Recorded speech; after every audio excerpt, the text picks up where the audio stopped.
ಎಲ್ಲರಿಗೂ ನಮಸ್ಕಾರ. ಸನಾತನ ಕಥನಕ್ಕೆ ಸ್ವಾಗತ. ನಾನು ಸೌಮ್ಯ ಕೃಷ್ಣ ಹೆಗಡೆ.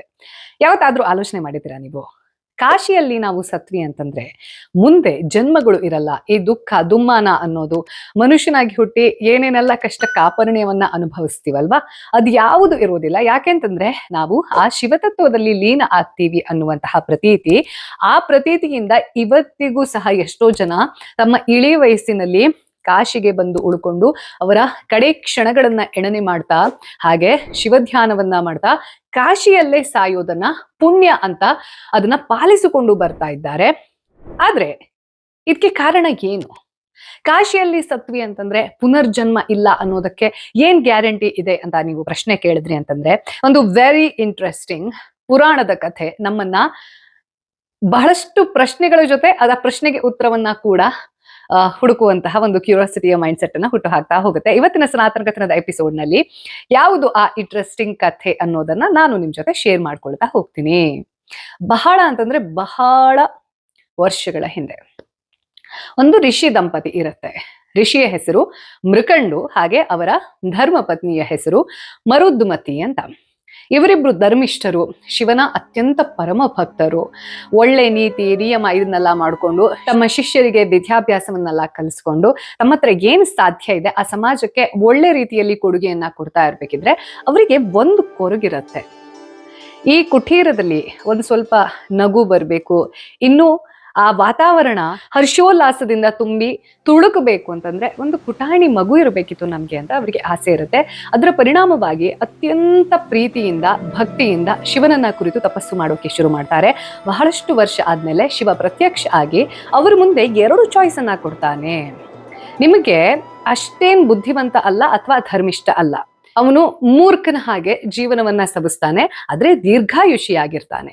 ಅಂಥ ಮಗ ಬೇಕಾ, ಅಥವಾ ಕೇವಲ 16 ವರ್ಷ ಬದುಕಿರ್ತಾನೆ, ಧರ್ಮ ನೀತಿ ನಿಯಮದಲ್ಲಿ ಅತ್ಯಂತ ದೃಢ ಮನಸ್ಥಿತಿಯನ್ನ ಹೊಂದಿದ್ದು, ಹಾಗೆ ನಿಮಗೆ ಯಾವ ರೀತಿ ಮಗು ಬೇಕು ಅನ್ನುವಂತಹ ಆಸೆ ಇದೆ ಅಲ್ಲ, ಅಂಥ ಮಗು ಆಗಿರ್ತಾನೆ, ಅವನು ಅಲ್ಪಾಯುಷಿ ಆಗಿರ್ತಾನೆ.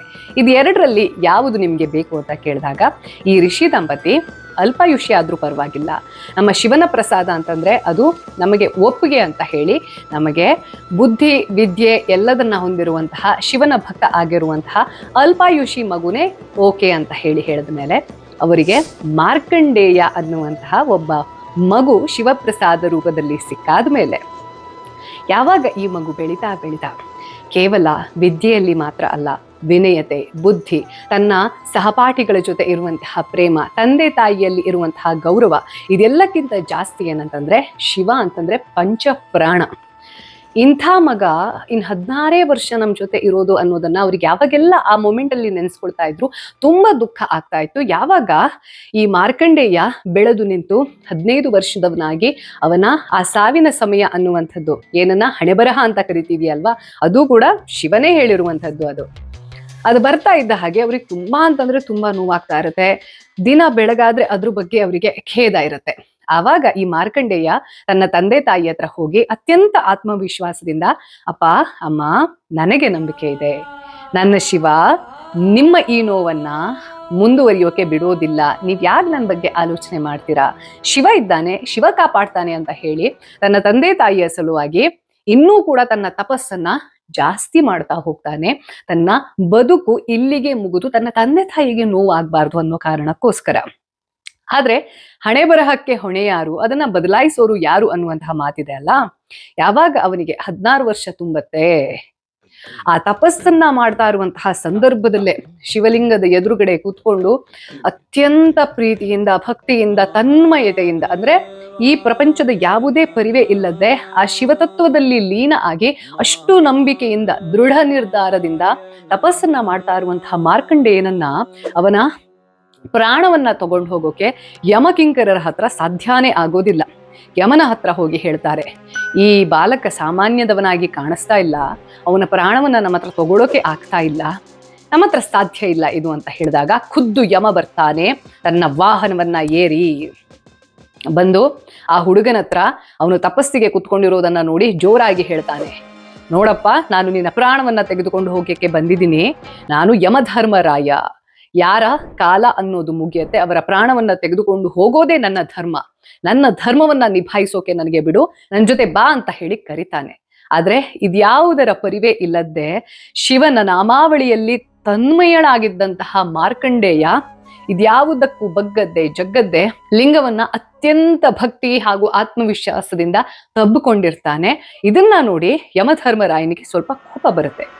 ಇಯಲಾ ಬಾಲಕ, ಚೋಟುದ್ದ ಇದೆಯಾ ನಿನಗೆ, ಯಮಧರ್ಮರಾಯನ ಆದೇಶ ಕೂಡ ಕೇಳಿಸೋದಿಲ್ವೇ ಅನ್ನೋ ಥರದಲ್ಲಿ ತನ್ನ ಆ ಸಾವಿನ ಕುಣಿಕೆಯನ್ನ ಅವನ ಮೇಲೆ ಬೀಸ್ತಾನೆ. ಆ ಸಾವಿನ ಕುಣಿಕೆ ಅನ್ನೋದು ಕೇವಲ ಮಾರ್ಕಂಡೇಯನ ಮೇಲೆ ಮಾತ್ರ ಹೋಗಿ ಬೀಳೋದಿಲ್ಲ, ಅವನು ಶಿವಲಿಂಗವನ್ನ ತಬ್ಬಿ ಕೂತಿದ್ರಿಂದ ಶಿವಲಿಂಗವನ್ನ ಕೂಡ ಅದು ಆವರಿಸುತ್ತೆ. ಆವಾಗ ಅಲ್ಲಿ ಪ್ರತ್ಯಕ್ಷ ಆಗೋದು ಕಾಲಾಂತಕನಾದಂತಹ ಶಿವ. ನೀವು ಅವನನ್ನ ಕಾಲಭೈರವ ಅಂತ ಕರೀರಿ ಅಥವಾ ಕಾಲಾಂತಕ ಅಂತ ಕರೀರಿ. ಬಂದ ತಕ್ಷಣ ಶಿವನಿಗೆ ಅತ್ಯಂತ ಉಗ್ರ ಸ್ವರೂಪದಲ್ಲಿ ಬಂದು, ನನ್ನ ಪರಮ ಭಕ್ತನ ಪ್ರಾಣವನ್ನ ತಗೊಂಡು ಹೋಗೋಕೆ ಬಂದಿದ್ಯಾ ನೀನು ಅಂತ ಹೇಳಿ, ಯಾವ ಯಮಧರ್ಮರಾಯ ಬೇರೆಯವರ ಪ್ರಾಣವನ್ನ ತಗೊಂಡು ಹೋಗ್ತಾನೋ ಅವನ ಪ್ರಾಣವನ್ನೇ ತಗೊಳ್ತಾನೆ ಶಿವ.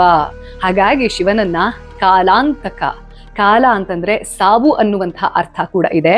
ಆ ಕಾಲವನ್ನ ಅಂದ್ರೆ ಸಾವನ್ನೇ ಕೊನೆಗಾಣಿಸಿರುವಂತಹ ಒಂದು ಅವತಾರವಾಗಿ ಇವತ್ತಿಗೂ ಕೂಡ ಕಾಶಿಯಲ್ಲಿ ಮಾರ್ಕಂಡೇಯ ಮಹಾದೇವ ಮಂದಿರ ಅನ್ನೋದ್ರಲ್ಲಿ ಪೂಜೆ ಮಾಡಲಾಗುತ್ತೆ. ನಂಬಿಕೆಯ ಪ್ರಕಾರ ಯಾವ ಲಿಂಗ ಅಲ್ಲಿ ಇದೆಯೋ ಇವತ್ತಿಗೂ ಸಹ ಅದೇ ಲಿಂಗವನ್ನ ತಬ್ಬಿಕೊಂಡು ಮಾರ್ಕಂಡೇಯ ಋಷಿ ಸಾವನ್ನ ಗೆದ್ದ ಅನ್ನುವಂತಹ ಪ್ರತೀತಿ ಇದೆ.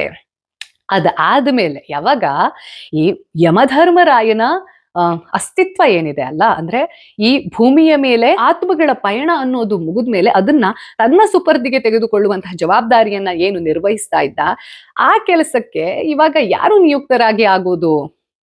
ಆ ಕಾರಣದಿಂದ ಶಿವ 2 ಕಂಡೀಷನ್ ಅನ್ನ ಇಟ್ಟು ಯಮಧರ್ಮರಾಯನನ್ನ ಮತ್ತೆ ಬದುಕಿಸ್ತಾನೆ. ಏನು ಕಂಡೀಷನ್ ಅಂತಂದ್ರೆ, ಯಾವುದೇ ಕಾರಣಕ್ಕೂ ನೀನು ಇವತ್ತಲ್ಲ ನಾಳೆ ಅಲ್ಲ ಇನ್ನದೆಷ್ಟೇ ಶತಮಾನ ಆಗಿದ್ರು ಕೂಡ ಯಮ ನೀನು ಕಾಶಿಯ ಒಳಗಡೆ ಕಾಲನ್ನ ಇಡುವ ಹಾಗೆ ಇಲ್ಲ. 2ನೇದು, ನನ್ನ ಪರಮ ಭಕ್ತ ಆಗಿರುವಂತಹ ಮಾರ್ಕಂಡೇಯ ಅವನ ಹಣೆ ಬರಹವನ್ನು ಮೀರಿ, ಅಂದ್ರೆ ನಾನೇ ಹೇಳಿದ್ದಂತಹ ವಿಧಿಯನ್ನ ಮೀರಿ ಅವನ ಭಕ್ತಿಯನ್ನ ನಿರೂಪಿಸಿದ್ದಾನೆ. ಹಾಗಾಗಿ ಅವನು ಅಲ್ಪಾಯುಷಿ ಅಲ್ಲ, ಅವನ ಪ್ರಾಣವನ್ನ ನೀನು ಯಾವತ್ತೂ ತೆಗೆದುಕೊಂಡು ಹೋಗೋಕೆ ಬರಲೇಬಾರದು ಅನ್ನೋದನ್ನ ತಾಕೀತು ಮಾಡ್ತಾನೆ. ಈ 2 ಕಂಡೀಷನ್ ಇದ್ದಿದ್ರಿಂದಾನೇ ಇವತ್ತಿಗೂ ಸಹ ಕಾಶಿಯಲ್ಲಿ ಯಾರಾದರೂ ಸತ್ರು ಅಂತಂದ್ರೆ ಅವರ ಆತ್ಮವನ್ನ ತಗೊಂಡು ಹೋಗೋಕೆ ಯಮಧರ್ಮರಾಯನಿಗೆ ಪರ್ಮಿಷನ್ ಇಲ್ಲ. ಅವರು ಶಿವತತ್ವದಲ್ಲಿ ಲೀನ ಆಗ್ತಾರೆ. ಹಾಗಾಗಿ ಅವರಿಗೆ ಪುನರ್ಜನ್ಮ ಅನ್ನುವಂಥದ್ದೇ ಇಲ್ಲ ಅನ್ನುವಂತಹ ನಂಬಿಕೆ ಇದೆ. ಈ ಒಂದು ಕಥೆಯ ಮೂಲಕ ನಮ್ಗೆ ಇನ್ನೊಂದು ಮಾತು ಅರ್ಥ ಆಗ್ಬೇಕು ನೋಡಿ.